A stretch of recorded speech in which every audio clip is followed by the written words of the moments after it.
आचार्य गुरुवर श्री विद्यासागर जी, आचार्य समय सागर जी महाराज की, गुना में विराजमान परम पूज्य मुनि श्री निर्दोष सागर जी, निर्लोभ सागर जी, निरुपम सागर जी महाराज की, समस्त आचार्य संघ की। चलते हैं प्रतिदिन की भांति आज भी उन महान संतों के चरणों में बैठकर इस मनुष्य जन को सार्थक बनाते हैं। बड़े पुण्य से हमें ये चातुर्मास प्राप्त हुआ है। उसी क्रम में आज पुनः इस कक्षा में बैठकर अपने आप को गौरवान्वित अनुभव करते हैं। कार्यक्रम का प्रारंभ करते हैं गुरु वंदना से और गुरु महाराज के चित्र के समक्ष दीप प्रज्वलन करने के लिए बहुत आदर के साथ आमंत्रित कर रहा हूँ। जिन जिन ने भी भक्तामर मंडल, भक्तामर के माड़ना में जो भी चांदी दी है अथवा चांदी के रूप में राशि दी है, चाहे वे पुरुष वर्ग हों चाहे महिला वर्ग हों, कृपया पधारें और पधार कर आचार्य महाराज के चित्र के समक्ष दीप प्रज्वलन करने का सौभाग्य प्राप्त करें।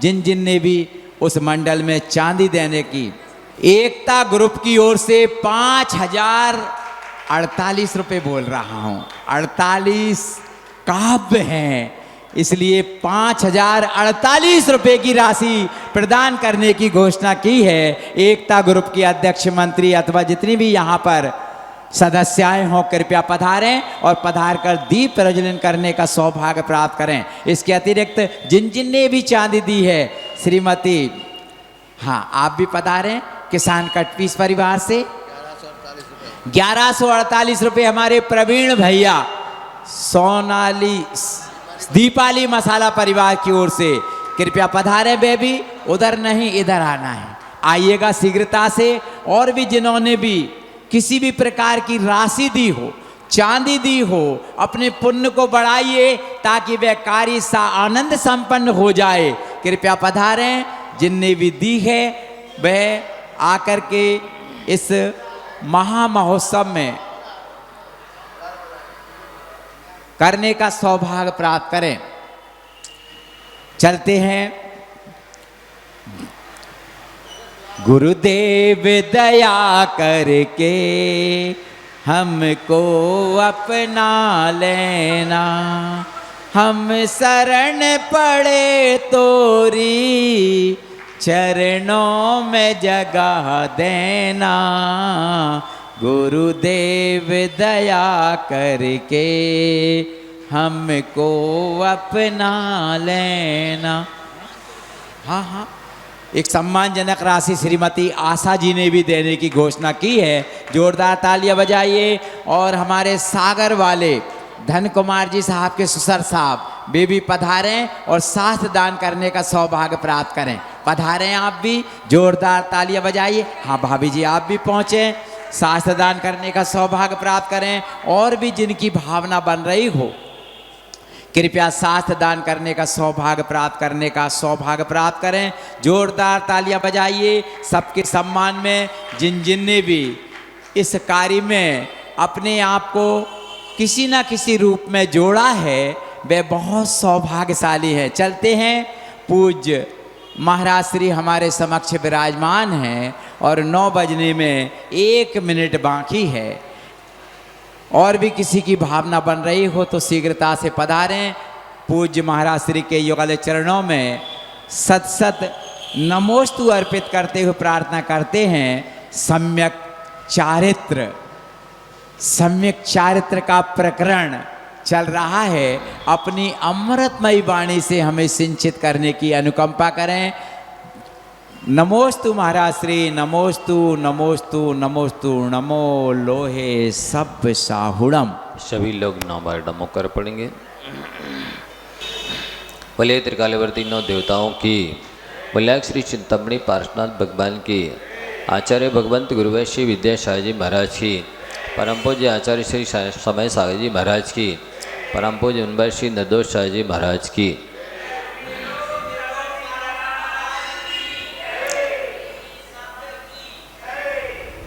प्यारे बंधुओं, सम्यक चारित्र का प्रसंग चल रहा है। आचार्य अमरचंद महाराज जी कहते हैं कि चारित्र दो प्रकार का होता है। एक तो पांचों पापों का सर्वथा त्याग करने वाले मुनि महाराज का चारित्र, और एक पांचों पापों का एक देश त्याग करने वाले गृहस्थों का, श्रावकों का चारित्र। जैसे अणुव्रत भी कहते हैं, जैसे पंचम गुणस्थानवर्ती गृहस्थ का संयमा संयम भी कहते हैं, देश चारित्र भी कहते हैं। ये गृहस्थों की अनेक प्रकार का होता है। कई गृहस्थ एक देश चारित्र भी लेते हैं, उसको भी 9 कोटि से पालते हैं। कुछ 8 कोटि से, कोई 7 कोटि से, कोई 6 कोटि से। कोटि मतलब मन से, वचन से, काय से, कृत से, कार्य से, अनुमोदना से, समारंभ से, समारंभ से, आरंभ से, ये 9 कोटियाँ हैं। तो कोई 9 से, कोई 8 से, कोई 7 से, कोई 6 से, कोई 5 से, कोई 4 से, कोई 3 से, कोई 2 से, और कोई एक ही कोटि से चारित्र पालते हैं। जितना जिसका चारित्र होता है, संयम होता है, उतने उसके कर्मों की, पाप कर्म की नजरा होती है। नए पाप का आना रुकता है, पुण्य का बंद होता है, पुराना पुण्य और गाढ़ा होता है, पुराना पाप पुनरूप परिणमन करता है। ये सारी स्थितियाँ चारित्र से बनती हैं। अभी के दिनों आपको दृष्टांत दिए गए, जैसे भीमा भील का हो, यमपाल चंडाल का हो, और चाहे उस जुलाहे का जिसने मात्र पूरा राउंड नहीं लगाएंगे तब तक के लिए मांस का, और पूरा राउंड नहीं लगाएंगे तब तक के लिए मदिरा का त्याग किया था, और त्याग पूर्वक मरा तो स्वर्ग में रिद्धिधारी देव हो गया। त्याग की महिमा बहुत है, अचिंत है। वस्तुतः त्याग ही अंतर मुहूर्त में इस जीव को सिद्धालय में भी भेज सकता है। त्याग इस जीव को सर्वार सिद्धि इत्यादि स्वर्गों में श्रेष्ठ रिद्धिधारी विमानों में भेजता है। आचार्य श्री प्राय कहते रहते थे कि जो यहाँ पर ऊपर बैठा है वो जो वहाँ जाकर के ऊपर बैठता है, और जो यहाँ नीचे बैठा है वो वहाँ जाकर के भी नीचे ही बैठता है। क्या मतलब है? मतलब चरित्रवान ही उच्च स्थान पर जाता है। चरित्रवान ही मतलब जो भी सेना हो, समाज हो, उसका प्रमुख होता है, अगुआ होता, अधिपति होता है। चाहे स्वर्ग की समाज हो, चाहे भवनात्रकों की मतलब व्यंतर जोशी भवनवासी की हो, चाहे वैमानिक देवों की हो, चाहे पहले स्वर से लेकर 16वीं स्वर तक हो, चाहे सर्वार सिद्धि तक हो, वहाँ पर जो मुख्य स्थान होगा, श्रेष्ठ स्थान होगा, राजा महाराजा का, इंद्र का स्थान होगा, जिसके अंडर में संख्यात असंख्यात देवी देवता रहेंगी, वो श्रेष्ठ स्थान तो संयमी को ही मिलता है। ये आप मान के चलिए। इसलिए और आचार्यों ने क्या विशेष दी है इस पंचम काल में छूट, जिसे डिस्काउंट कहते हैं, कि चौथे काल में उत्तम संगनन के द्वारा व्यक्ति 1000 वर्ष तप करता था, जितने पापों का नाश करता था और जितना पुण्य का बंध करता था। पंचम काल में द्रव्य क्षेत्र काल भाव की प्रतिकूलता होने की वजह से, संगननहीन होने की वजह से उतने पाप कर्म की नजरा मात्र 1 वर्ष में कर लेता है। किसी साधु ने मान लो 10 साल तपस्या कर ली तो उसने 10,000 वर्ष तपस्या कर ली, 10,000 वर्ष जी लिया। ऐसा डिस्काउंट छूट इस समय मिल रही है। चौथे काल में कोई 8 वर्ष अंतर मुहूर्त में दीक्षा लेता और 1 कोटि वर्ष पूर्व की आयु है, मतलब संख्यात असंख्यात वर्ष होते हैं उसमें। उतने लंबे समय तक जब वो व्रत करता, उपवास करता, नीरस करता, वृत्ति परिसंख्यान करता, सामयिक करता, प्रतिक्रमण करता, इतने लंबे समय तक मौन रहता, तब कहीं उसे इंद्रादि पद की प्राप्ति होने वाली थी, तब कहीं वो लोकांतिक देव बनते या और बड़े स्वर्गों में रिद्धिधारी देव बनते। इस पंचम काल में तो भारी लाभ है, बहुत छूट है। 10-20 साल की उम्र यदि उसने तपस्या कर ले, थोड़े भी समय उसने श्रेष्ठ तप त्याग कर लिया। कोई साधक मृत्यु के समय में 5 पापों का त्याग करे, 4 कषायों का त्याग करे, 5 इंद्रियों के विषयों का त्याग करे और आजीवन आहार का त्याग करके प्राणों का विसर्जन करे, माया मिथ्या निदान शल्य छोड़ करके, तो लौकांतिक देव और इंद्र के पद भी मिलते हैं। कुंद गोस्वामी ने गाथा भी लिखी, अज्जबी तिरियाण शुद्धा अपाणम झाई उड़ लहाई इंदत्तम लोयंती देवत्तम तत्चुआ निविधिम जंती। आज इस पंचम काल में, दुखमा काल में, हुंडा सर्पणी काल में, जबकि घटिया संगनन है, द्रव्य क्षेत्र काल भाव की प्रतिकूलता है, फिर भी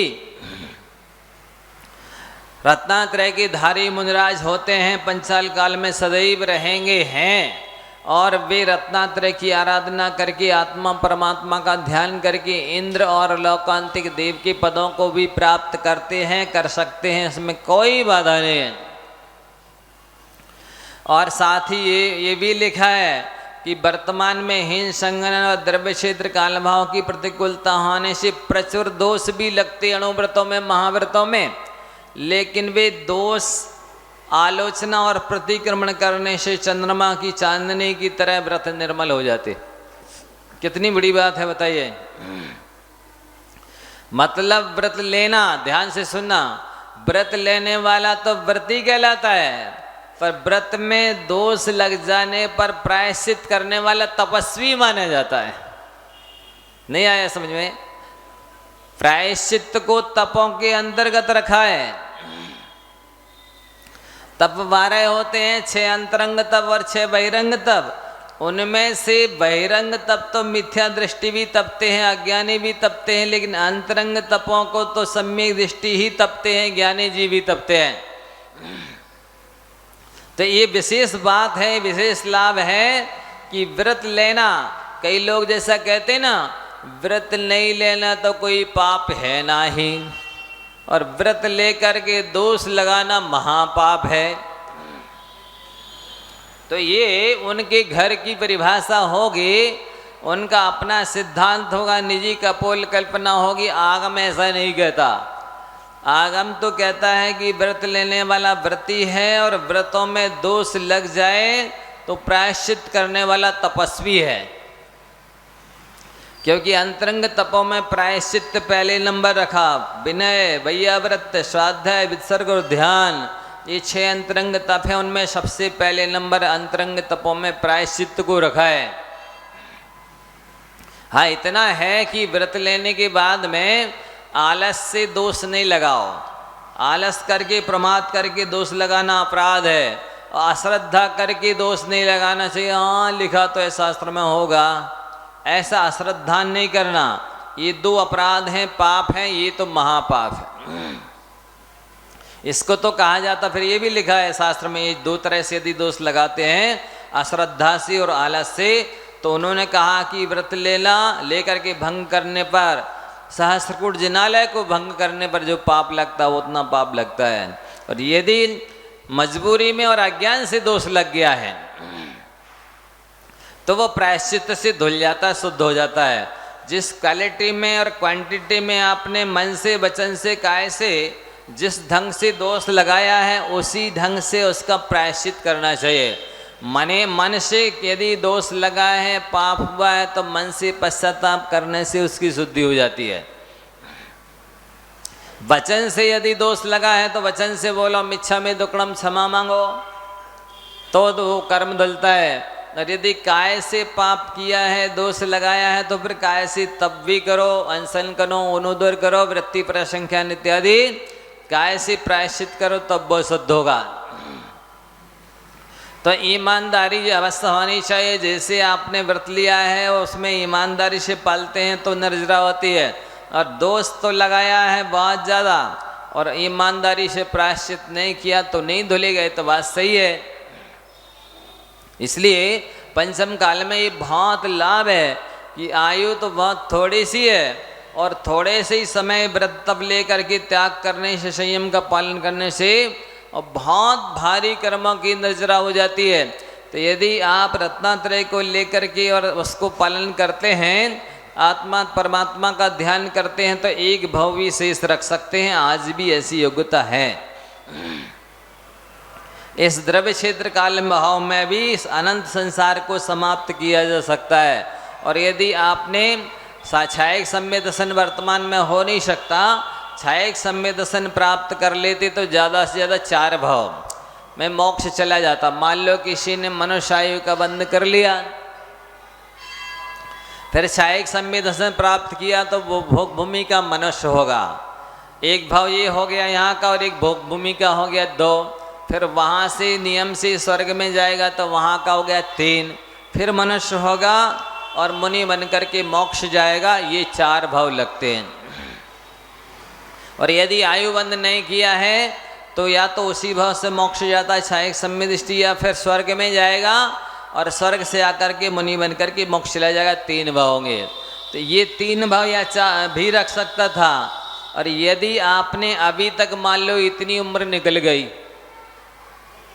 ध्यान से सुनना, अभी भी कुछ नहीं गया, इतनी अवस्था निकल गई है, गृहस्थी में, संसार में, असंयम में निकल गई है, विषय कषाय में निकल गई है, पाप मान लिए कोई बात नहीं। दिन भर का भूला यदि शाम को घर आ जाता है तो भूला नहीं माना जाता है वो। इसी तरह से आपने अभी तक जो भी हुए विषय कषाय पाप, उसकी गुरु से आलोचना कर लें, निंदा ग्रह कर लें, प्रायश्चित कर लें, और समाधि मरण कर लिया। उत्कृष्ट समाधि मरण किया तो 3 भाव में, और मध्यम जघन्य किया, मध्यम किया तो 7-8 भाव में, और जघन्य किया तो कुछ ही भावों में आप मोक्ष चले जाएंगे। आज इतना भी आप संसार खत्म कर सकते हैं। योग्यता आपके पास है, कैपेसिटी है, क्षमता है, केवल चाहिए है वैराग्य। दुर्लभ चीज है यदि तो वैराग्य है, और यम नियम के प्रति श्रद्धान की कमी है। लोगों को यदि व्रत नियम संयम के प्रति आस्था होवे तो वे थोड़े थोड़े में भी बहुत कुछ कर सकते। जैसे मान लो आपने भोजन किया, अब जितनी देर नहीं खाना, 1, 2, 3 घंटे, उतनी देर के लिए त्याग कर दें। पानी नहीं पीना, त्याग कर दें। ऐसे पुण्य बढ़ाया जा सकता है। भोगोपभोग कोई भी हो, वो भोगोपभोग करने के बाद त्याग करने की आस्था होना चाहिए। ये सजगता, सावधानी होना चाहिए, अप्रमत्त अवस्था होनी चाहिए, त्याग कर दे। चाहे वो वस्त्र हो, आभूषण हो, भोजन पान हो, कोई भी 5 इंद्रियों के विषय हो, वह कोई भी पाप कषाय हो, इतना त्याग करते रहता है तो थोड़ा थोड़ा भी वो संयम बहुत भारी पुण्य लाता है आगे चल करके। क्योंकि जैसे आप लोग कहते हैं ना, पैसा पैसे को कमाता है, इसी प्रकार से संयम संयम को लाता है, पुण्य पुण्य को लाता है, और असंयम असंयम को लाता है, पाप पाप को लाता है। छोटे छोटे नियम भी एक दिन बहुत बड़े हो जाते हैं। इसलिए आस्था होना चाहिए व्रत नियम संयम के प्रति, ये इसका हमारा इतने दिन के लिए त्याग है। पहले गृहस्थ होते थे, 17 प्रकार के नियम लेते रहते थे। भोजन वाहन शयन स्नान पवित्र रांग राग कुसमेशु तांबूल वसन भूषण मन्मथ संगीत गीतेशु, ये 17 नियम होते थे। तो भोजन का नियम करते थे कि आज अष्टमी है कि चतुर्दशी है कि आज प्रतिदिन 1 बार 2 बार 3 बार कितने बार भोजन पानी लेना है, नियम अवश्य करते थे। उनकी नियम के प्रति संयम के प्रति बहुत आस्था थी। लेकिन आज के ज़माने में कोई वैल्यू समझते नहीं है। हाँ, आपको ये नहीं कहा जा रहा कि 1 बार का नियम ले लो, ये कहा जा रहा है कि खाने पीने के बाद तो त्याग कर दो। जितनी देर आपका पेट खाली ना हो, वह गुंजाइश ना हो, उतनी देर के तो त्याग कर दो। इसमें क्या कठिनाई है? नहीं हम तो गृहस्थ हैं, हम, अरे इसमें क्या बाधक है?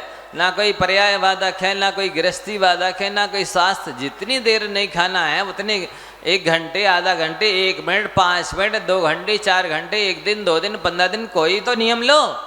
नियम के प्रति आस्था होनी चाहिए, संयम के प्रति आस्था होना चाहिए। तो जैसे 5 पापना से 1 का त्याग कर सकते हैं। देखो अभी आपको 1 पाप के बारे में तो कल दृष्टांत दिया था कि उस एम्पायल चंडाल ने केवल चतुर्दशी के दिन फांसी नहीं लगाएंगे, इतना सा नियम लिया था। देवों के द्वारा प्रातिहार्य को प्राप्त हुआ कि नहीं हुआ? इसी तरह से झूठ के बारे में एक बार एक चोर मुनि महाराज के पास पहुंच गया। देखो पिछले जन्म जन्मांतरों का कहीं थोड़ा सा हिस्सा पुण्य का हो भे, पिछले जन्मों में कमाया हुआ कोई पुण्य आपके पास हो भे, और वो उदय आ जाए तो कैसे इष्ट स्थान पर लेके आ जाता है, वो बहुत अच्छे स्थान पर ले आता है। तो हुआ ऐसा कि वो चोर महाराज के पास आ गया। अब प्रवचन सुन तो लिया, लेकिन अब पुरानी आदतों को एकदम छोड़ने में साहस नहीं कर पाते प्राय लोग। हाँ, थोड़ा थोड़ा उनको बार बार उपदेश मिलता रहे तो फिर मनोबल बढ़ जाता है। तो उसने कहा भगवान हमारे लिए उद्धार का उपाय बताइए। क्या करते हो? चोरी करता हूँ। आपसे क्या झूठ बोलूं महाराज, मैं तो डाका डालता, चोरी करता। चोरी करना पाप है, चोरी नहीं किया करो। चोरी करने वाले सदैव दुखी रहते हैं। महाराज हम नहीं छोड़ पाएंगे। अच्छा एक काम करो, चलो झूठ बोलने का त्याग कर दो, चोरी करेंगे सत्य बोलकर करेंगे। महाराज कैसी बात करते हैं, कोई सत्य बोलेगा चोरी कर पाएगा? कह रहे ना, हो सकता है झूठ का त्याग कर दो। ठीक है महाराज, आप बोलते हैं तो मैं आज से झूठ बोलने का त्याग। अकेले एक पाप का त्याग कर दिया। अब एक दिन चोरी करने गया रात को राज दरबार में। कहाँ जा रहे हो? चोरी करने। द्वारपाल ने सोचा कोई चोरी करने जाएगा तो बताएगा अपने मुँह से। एक द्वार पार कर गया, तीसरा चौथा पांचवा छठा सातों द्वार प्रवास ऐसे ही बोल बोल करके पार कर गया। किसी ने विश्वास नहीं किया ये चोरी करने जा रहा होगा। राज कर्मचारी होगा, कोई राजा का आदमी होगा, किसी काम से जा रहा होगा, नहीं रोका। उसको जो चाहिए था चोरी करके पोटली बांध के ले आया। क्या ले जा रहे हो? चोरी करके ले जा रहा है सामान, सोना चांदी। किसी ने विश्वास नहीं किया ये चोरी करके ले जा रहा हो और अपने मुंह से कहेगा हम सोना चांदी चुरा के ले जा रहा है। ऐसे ही बोल बोल करके सबको उसने स्पष्ट बोला कि मैं सोना चांदी चुरा के ले जा रहा हूँ। किसी ने विश्वास नहीं किया, वो निकल गया। उसको लगा रे इतना तो मैंने कमाई झूठ बोल के भी नहीं किया आज तक, जितना कि सत्य बोल के इतना लाभ हो गया कि जिंदगी भर अब दोबारा चोरी करने की जरूरत ही नहीं है। ये तो बताओ महाराज ने कैसा अच्छा व्रत दिया। जब एक पाप का त्याग किया तो इतना लाभ हो गया, मैं पांचवें का त्याग करूंगा तो कितना लाभ होगा। दोबारा पहुंच गया महाराज के पास। महाराज ऐसा ऐसा हुआ, उसने सारी घटना बता दी। अब मेरी व्रतों के प्रति आस्था हो गई, अब मेरे पांचों पापों को त्याग करने का भाव है। महाराज ने कहा यही तो हम कह रहे थे। अरे ये तो बच्चों को जो स्कूल में सोशल साइंस पढ़ाया जाता है ना, सामाजिक विज्ञान, उसमें ये पंचशील के नाम से प्रसिद्ध है। पंचशील समझते हैं कि किसी का मर्डर नहीं करना, किसी निरपराध को नहीं मारना, पंचिंदी इत्यादि तस्जीवों को नहीं मारना। ये तो सोशल साइंस में भी पढ़ाया जाता है। आप देखो गवर्नमेंट भी सजा देती है, कोई किसी का मर्डर कर दे, यहाँ उसको थोड़ा व्यवस्थित जैन सिद्धांत में समझा दिया, भाई संकल्पी हिंसा का त्याग नहीं करना और ऐसा झूठ नहीं बोलना जिससे किसी के ऊपर विपत्ति आ जाए, किसी को नुकसान हो जाए, किसी की लड़ाई हो जाए, कोई मरण को प्राप्त हो जाए। ऐसा झूठ नहीं बोलना, ये अणुव्रत है। नहीं आप जैसे आप लोग 10 लक्षण में पढ़ते हैं ना कि बस झूठ से 3 नरक पहुंचा, स्वर्ग में नारद गया, तो आप लोगों को लगता तो होगा कि शास्त्र में इतनी बड़ी बात लिखी है कि एक बार क्या हुआ, नारद और पर्वत और वसु ये 3 विद्यार्थी थे जो क्षीर कदम्ब नाम के उपाध्याय के पास पढ़ते थे। अब एक बार जंगल में वो गुरु और शिष्य गए थे किसी शहर इत्यादि के लिए, वहीं पर उन्होंने क्लास लगा ली। क्षीर कदम उपाध्याय अपने विद्यार्थियों को पढ़ा रहे थे। इतने में कहीं से चारण रिद्धिधारी मुनिराज भी वहीं आकर के रुके हुए थे। अब हुआ ऐसा कि उन मुनि महाराज ने अपने अवधि ज्ञान से जान लिया ये जो उपाध्याय पढ़ा रहे हैं उनमें जो 3 विद्यार्थी हैं, तो जो एक तो स्वर्गगामी हैं और 2 नरकगामी हैं। और ये शब्द क्षीर कदम उपाध्याय के कान में पड़ गए। सुन करके उन्हें वैराग्य हो गया। उन्होंने दीक्षा ले ली। क्षीर कदम उपाध्याय ने दिगंबर मुनि बन गए। अब ये बच्चे लौट के घर में आए। उसकी माँ ने पूछा, स्वस्तिमती नाम था गुरु माता का, कहाँ है तेरे पिता? बोले वो उन्होंने कहा तुम जाओ, मैं आता हूँ बाद में पीछे से। नहीं आए। अब पता चला हो तो दिगंबर साधु बन गए। तो उसकी तो जैन धर्म के प्रति आस्था नहीं थी। उसे बहुत गुस्सा आई, नाराज हुई। अब वो धीरे धीरे चल करके जो बसु नाम का विद्यार्थी था वो राजा बन गया। राजा बन गया तो एक बार वो कहीं गया जंगल में सैर करने, और उसको कुछ चिड़िया सी उड़ती हुई दिखाई दी। तो उसने अपना निशाना बनाया और जैसे ही बाण चलाया तो बाण टकरा करके वो नीचे गिर गया। तो उसने कहा अरे इधर तो कुछ है, और जाकर देखा तो वो स्फटिक मणि था, आकाश स्फटिक, बिल्कुल आकाश के कलर का था, दिखाई नहीं देता था। वो तो बाण छोड़ा और वो टकरा कर गिर गया। जैसे बीम है ना, इस टाइप का था वो। तो वो उसने अपने राजकर्मचारियों से निकलवा करके वहाँ से आकाश स्फटिक और अपने सिंहासन के पायों के नीचे लगा लिया। और प्रसिद्धि ऐसी की उसने अपनी कि मैं सत्य बोलता हूँ, आप लोगों को विश्वास होना चाहिए। देखो मेरा सत्य के प्रभाव से सिंहासन अधर में हो गया है। अब वो दिखता था नहीं स्फटिक, किसी को आकाश स्फटिक था आकाश के कलर का। तो लोगों को विश्वास हो गया राजा वसु सत्यवादी है, और सत्य के प्रभाव से उसका सिंहासन आकाश में स्थित है अधर में। तो अब एक दिन क्या हुआ कि इस नारद और पर्वत में आपस में चर्चा चली अजैर अष्टभ्यम इस वाक्य को लेकर के। अज का अर्थ बकरा भी होता है, अज का अर्थ राम के पितामह भी होता है, और अज का अर्थ 3 वर्ष पुरानी धान भी होता है। तो अब उसने नारद कहने लगा कि देखो जब कभी हवन वगैरह होता है उस समय 3 साल पुरानी धान से यज्ञ हवन करना चाहिए। तो वो पर्वत जो क्षीर कदम्ब का लड़का था वो कह नहीं, यहाँ इसका अर्थ है कि बकरों से हवन करना चाहिए। 3 साल पुरानी धान से ना कह करके उसने क्या अर्थ कर दिया कि बकरों के माध्यम से हवन यज्ञ करना चाहिए।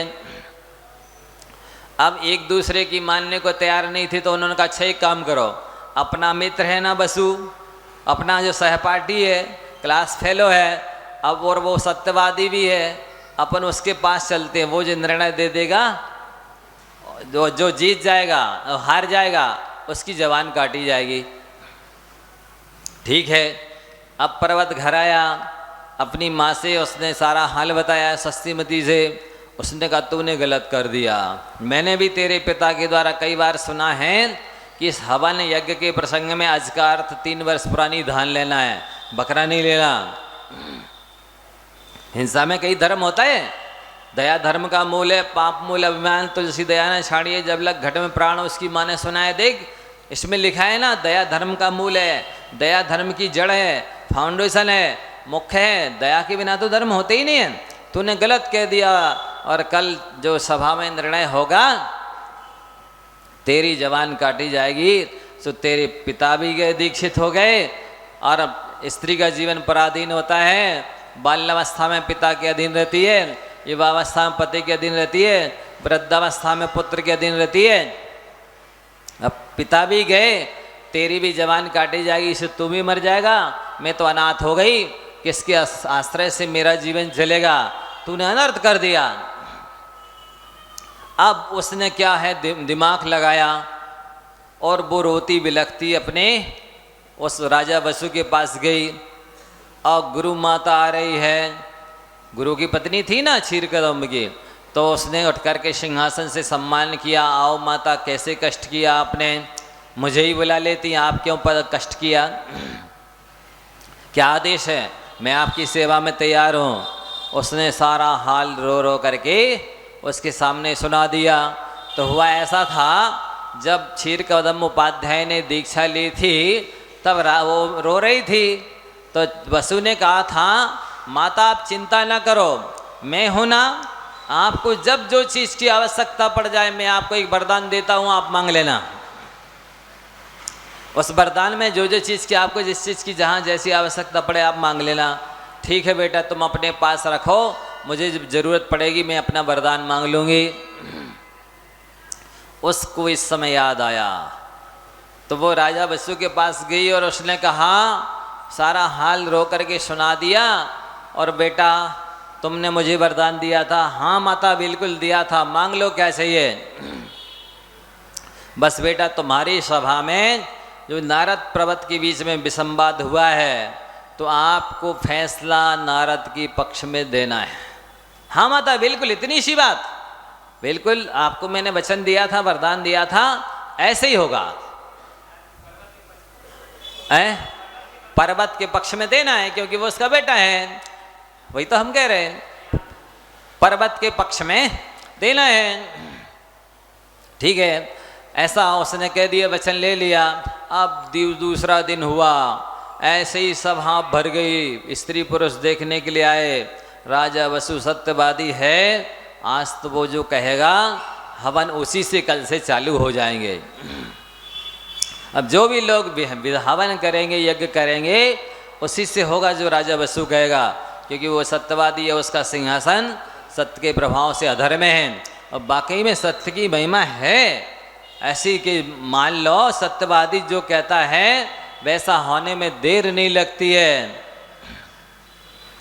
तो इसीलिए तो आप लोग महाव्रतियों से आशीर्वाद लेने आते, महाराज आशीर्वाद दे दो, क्योंकि उनके जीवन भर की झूठ बोलने का त्याग है, हिंसा करने का त्याग है, चोरी करने का त्याग है, पांचों पापों का त्याग है जीवन भर के लिए। तो वो जो कहें कह देंगे तो काम हो जाएगा। तो हुआ ऐसा, जब सभा खचाखच भर गई और कहा, राजन अब आप बताइए, आप भी इनके साथ पढ़ते थे, एक ही गुरु के शिष्य हैं, अजैर अष्टभ्यम का क्या अर्थ होता है। उसने कहा, जो पर्वत कह रहा है वही सही है, मतलब यज्ञ जो है हवन बकरों से करना चाहिए। तो ऐसा बोलते साथ उसका सिंहासन धड़ाम से नीचे गिर गया। देखो झूठ बोलने का फल। और जैसे ही धड़ाम से नीचे गिरा, फिर सभा ने कहा, राजन फिर से सही बता दीजिए, आप देखिए आपने सही नहीं बताया इसलिए आपका सिंहासन गिर गया नीचे, अभी तक सुधार कर दीजिए, अभी भी गुंजाइश है। उसने कहा, नहीं मैंने जो कह दिया वही सही है। तो जमीन फट गई और सिंहासन धस गया जमीन में, और राजा वसु मर करके सप्तम नरक चला गया। एक पाप के प्रभाव से, एक झूठ बोलने मात्र से पाप का उत्कृष्ट फल सप्तम नरक 33 सागर क्या होता है, सोचिए। लेकिन आप लोगों को संदेह तो अवश्य हो रहा होगा कि अरे हम लोग तो दिन भर झूठ बोलते हैं, हमारी कुर्सी तो हिलती तक नहीं है महाराज।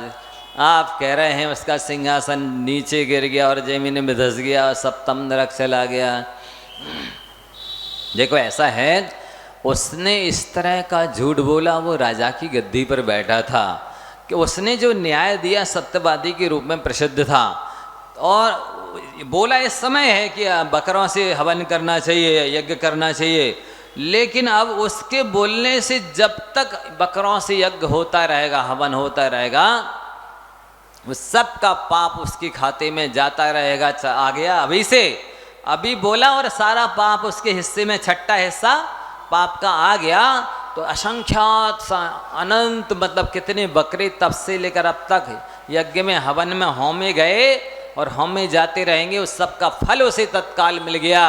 इसलिए उसका सिंहासन धस नीचे गिर गया और जमीन फट गई और वह सप्तम नरक में चला गया। इसलिए बंधुओं, ये उत्कृष्ट पाप का फल भी तत्काल मिल जाता है और उत्कृष्ट पुण्य का फल भी तत्काल मिल जाता है। ऐसा झूठ आप लोग नहीं बोल रहे हैं राजा की गद्दी पर बैठ करके, इसलिए आपकी कुर्सी नहीं हिल रही है और जमीन में धस रही है। लेकिन इसका तात्पर्य ये नहीं समझ लेना कि झूठ बोलना पाप नहीं है, हम बोल सकते हैं, झूठ बोलने से कुछ नहीं होता है। झूठ बोलना तो पाप ही है और उससे कर्म का बंध हो ही रहा है और उसका फल आगे चल कर के मिलेगा ही। लेकिन अभी ऐसा इतना तीव्र जैसे राजा वसु ने बोला था वैसा झूठ नहीं बोल रहा है, इसलिए तत्काल फल नहीं मिल रहा है। आगम में तो जो लिखा है वह 100% सही है बंधुओं। एक और मैं छोटी सी कथा सुनाता हूं। एक बार क्या हुआ, एक नौकर आया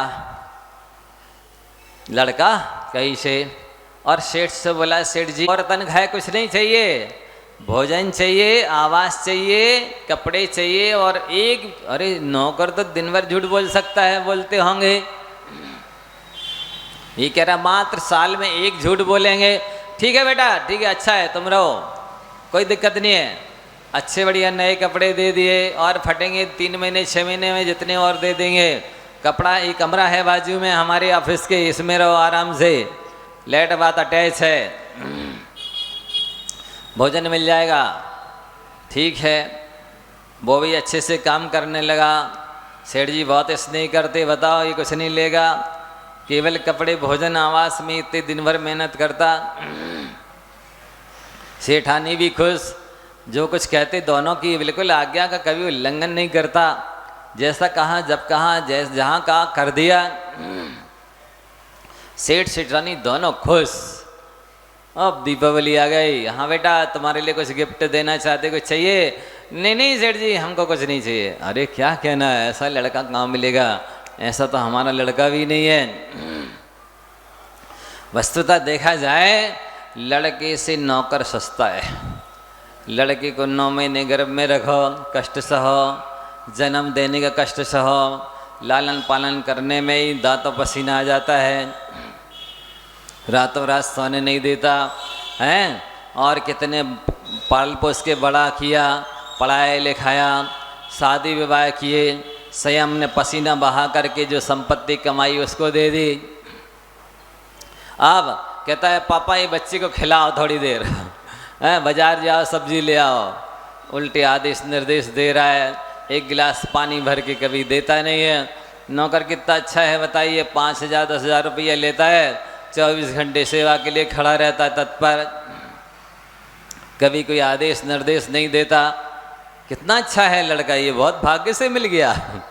तो हुआ ऐसा, अब एक दिन वो लड़का सेठ जी के पास गया।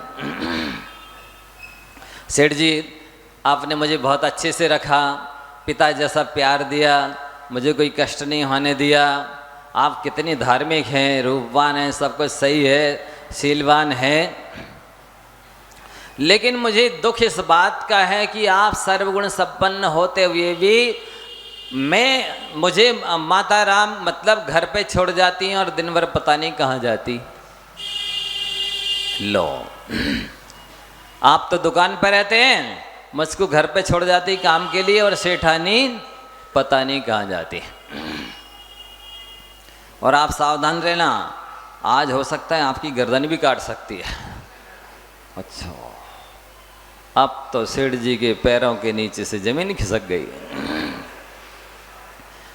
और उधर आया ऐसा बोल करके घर पे, सेठानी से बोला कि आपने मुझे माता जैसा स्नेह दिया, ऐसा भोजन तो मेरी माँ ने भी नहीं कराया, कितना प्यार दिया आपने, बहुत अच्छे से रखा, आप कितनी धार्मिक हैं, सुशील हैं, सब कुछ सब गुण संपन्न हैं, लेकिन मुझे दुख इस बात का है कि आप तो यहाँ घर में रहती हैं, सेठ जी मुझे दुकान पर बैठा के पता नहीं कहाँ चले जाते। लो अब तो सेठानी की हृदय में गैस भट्टी जल गई। गैस का चूल्हा नहीं, भट्टी जल गई कि मैं इतना सब कुछ इनका ख्याल रखती हूँ और हर तरह से अपने कर्तव्य का पालन करती हूँ, शीलवती सब बातें हैं, इसके बाद भी सेठ जी कहीं चले जाते हैं तो क्या किया जाए। उसने कहा मैं बताता हूँ उपाय, आप एक काम करना कि जब सेठ जी आए तो आज उनकी एक मूछ काट देना, थोड़ा उनका रूप बिगड़ जाए, फिर उन्हें कोई नहीं चाहेगा। तूने अच्छी सलाह दी बेटा, ठीक है मैं ऐसी करूँगी। अब सेठ जी को तो वहाँ दिन भर हो गया, मन ही नहीं लग रहा था, जैसे तैसे शाम को आए, थोड़ा बहुत खा करके जिस किसी तरह लेट गए, सोने का बहाना करने लगे और इस तरह से उसे स्टाइल की कि उसे लगा कि सो गए सेठ जी। छुरा उठा के लाई और धीरे से पानी लगा के जैसे ही मोछ काटने लगी, सेठ जी ने तुरंत उसके हाथ से छुरा छुड़ा लिया। सही कह रहा था वो लड़का कि आज मेरी गर्दन काटेगी। जब ये मेरे जीवन पर उतारू हो गई, मेरी गर्दन ही काटना चाहती है, तो क्यों ना इसके पहले मैं ही इसकी गर्दन काट दूं। और बिल्कुल तत्पर हो गए सेठानी की गर्दन काटने के लिए। वो नौकर तो वहीं छुपा खड़ा ही था, तुरंत बीच में आ गया, क्या कर रहे हैं सेठ जी? अरे तू ही तो कह रहा था, और ये सही में देखना, ये छुरा में हाथ में ली हुई, ये मेरी गर्दन काट रही थी। अरे सेठ जी आप भूल गए, मैंने कहा था ना मैं साल में एक बार झूठ बोलूंगा। तो मैंने एक झूठ बोला है, आपने विश्वास कर लिया। वो तो झूठ है, ऐसा नहीं है, वास्तविकता ऐसी नहीं है। तुरंत माहौल बदल गया, मामला सब बदल गया।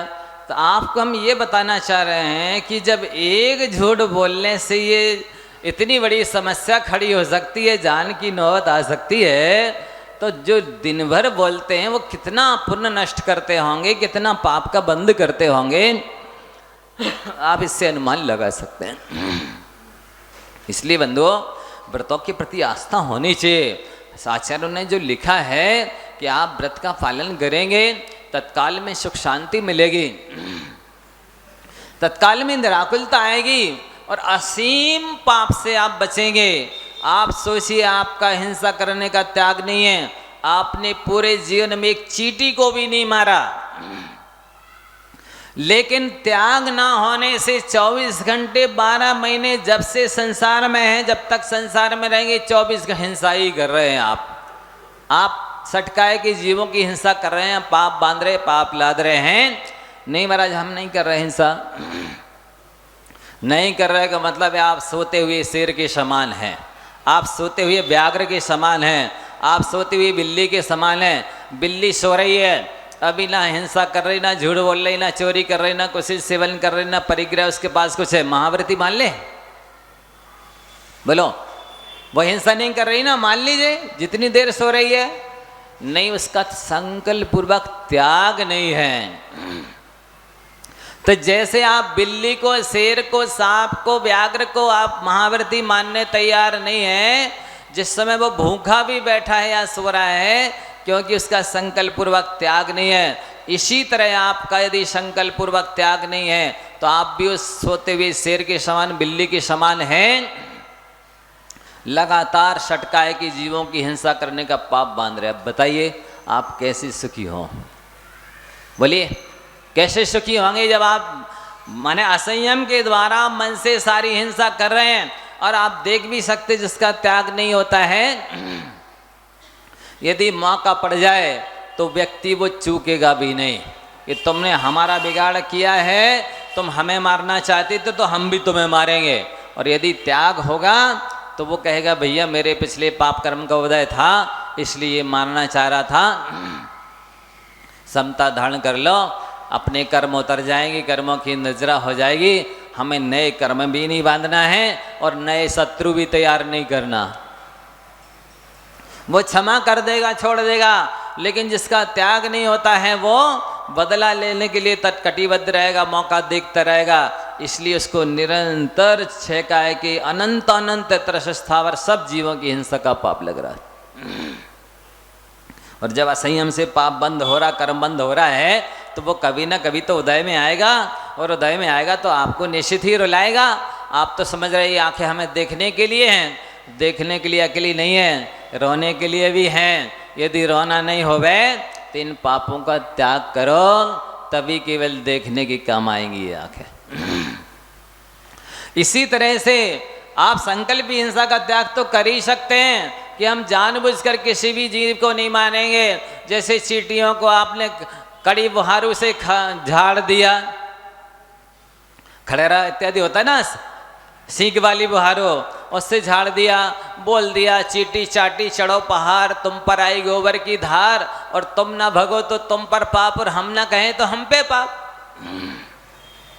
हमने तो बोल दिया, आपने बोल दिया, पर इतनी विवेक तो रखते। बेचारी के पास कान है जो आपकी बात सुन लेगी, बेचारी के पास आंखें हैं जो आपको रास्ता दे देगी कि तुमको यहाँ झाड़ू लगाना है, हम उधर चले जाएं। बुद्धि तो आपके पास थी, विवेक तो आपके पास था, आपको बचाने की कोशिश करनी थी। तो ये है, इसी तरह से पाउडर डाल दिया, लक्ष्मण रेखा खींच दी, कुछ भी कर दिया। विवेक तो रखते ही जहर है, इसको हम अलाउड लगा रहे हैं या कुछ भी ये प्रयोग कर रहे हैं, ये चूहों के लिए चूहा मार दवाई रख रहे हैं, ये संगी पंचेंद्रीय प्राणी है, ये पंचम गुण स्थानवर्ती हो सकते हैं, ये देशव्रती हो सकते हैं, 16वें स्वर तक जा सकते हैं। इतना विचार तो रखना था।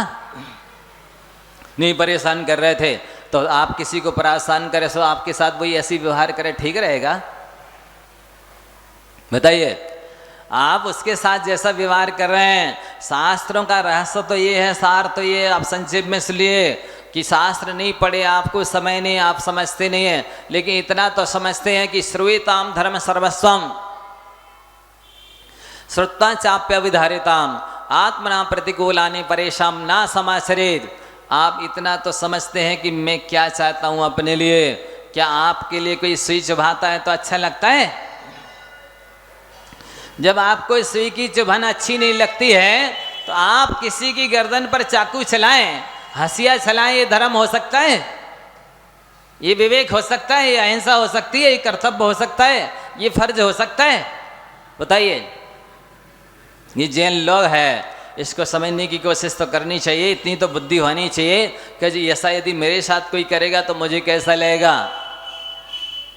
आप दूसरे के गाल पर थप्पड़ लगा रहे हैं, इतना तो सोच लेते लगाने के पहले कि मेरे पास भी गाल है, कोई मान लो मेरे गाल पर लगाएगा तो मुझे कैसा लगेगा, क्या मैं सहन कर लूँगा? यदि नहीं कर सकते तो आपने दूसरे को कैसे लगाया? आपका पेट तो भर सकता है अप्रतिष्ठित प्रत्येक वनस्पति से भी, जिसका मालिक स्वामी एक जीव होता है। आप गणंत जमी कंद खा रहे हैं, इसमें एक आलू में अनंत जीव है, त्याग करना चाहिए था। इसके बिना भी चल सकता है, जमीन में खुद गड़ जाएंगे लेकिन जमी कंद नहीं छोड़ पाएंगे। ये धर्म तो नहीं है, ये कर्तव्य तो नहीं है। तो इसलिए आप एक जीव को एक बार मानेंगे, वो जन्मांतरों में आपको अनंत बार मारेगा। आप एक बार सताएंगे, वो जन्मांतरों में अनंत बार सताएगा। आप एक बार कष्ट देंगे, वो अनंत बार कष्ट देगा। ये पक्का है, आत्मा के ऊपर छाप पड़ती है। भले एक इंद्रिय प्राणी अभी उसके पास आंखें नहीं है, अब उसके पास मन नहीं है, भले उसके पास कान नहीं है, लेकिन आत्मा तो है। आत्मा भी साक्षी होती है, वो समझती है कौन मेरे साथ उपकार कर रहा है, कौन अपकार कर रहा है। इसीलिए तो कोई जीव मर रहा होता है या कोमा में गया होता है तो आपको कहा जाता कि आप उसे भी नमोकार सुनाइए। भले वो मूर्छित है, कोमा में है, बेहोश है, या वो सुन नहीं पा रहा है, असेनी पंचेंद्रिय चौरेंद्रिय, फिर भी नमोकार सुना दीजिए। उसकी आत्मा उससे भी शांत कसाय होती है, प्रभावित होती है, विशुद्ध परिणाम होते हैं, उसकी सद्गति हो सकती है।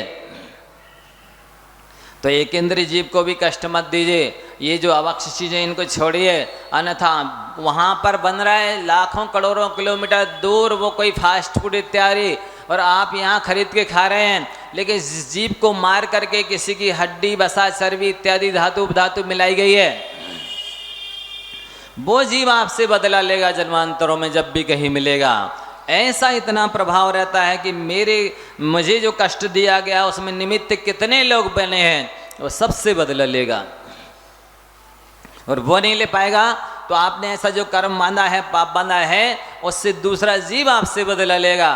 तो ये धर्म तो समझना चाहिए कि जो व्यवहार मैं अपने लिए नहीं चाहता हूँ वो मुझे दूसरों के साथ भी नहीं करना चाहिए। इसको भी विस्तार से समझाना था, लेकिन समय हो गया है। इसकी कंटिन्यू आगे भी इसी को और सरल तरीके से समझाया जाएगा कि आप जिस स्थिति में हैं, घर में हैं, जिस पर्याय में, जिस अवस्था में हैं, कुछ भी अलग से नहीं करना पड़ेगा, लेकिन मैं आपको अनंत पाप से बचा दूंगा। आप समय पे आ जाइए, आपको कुछ नहीं करना पड़ेगा और आप व्रती बन जाएंगे। इतना सरल तरीका बताएंगे। आप अभी सुमेरु पर्वत बराबर कर्म का बंद करें। हम ऐसी टेक्निक बनाएंगे कि आप जो भी जहाँ भी हैं, आप राई के दाने बराबर कर्म का बंद होगा। इतनी केवल थोड़ी सी आपकी मानसिकता चेंज कर देंगे और आपको व्रत संयमी बना देंगे। लोगों ने व्रत संयम को हवा बना लिया है, हम नहीं ले सकते व्रत, प्रतिमा लेना तो बहुत कठिन काम है। मैं आपको बताऊंगा, आप समय से आइए, बहुत सरल है। आप भी अभी भी अनंत पुण्य बन सकते हैं और पाप से बच सकते हैं। आज इतना ही।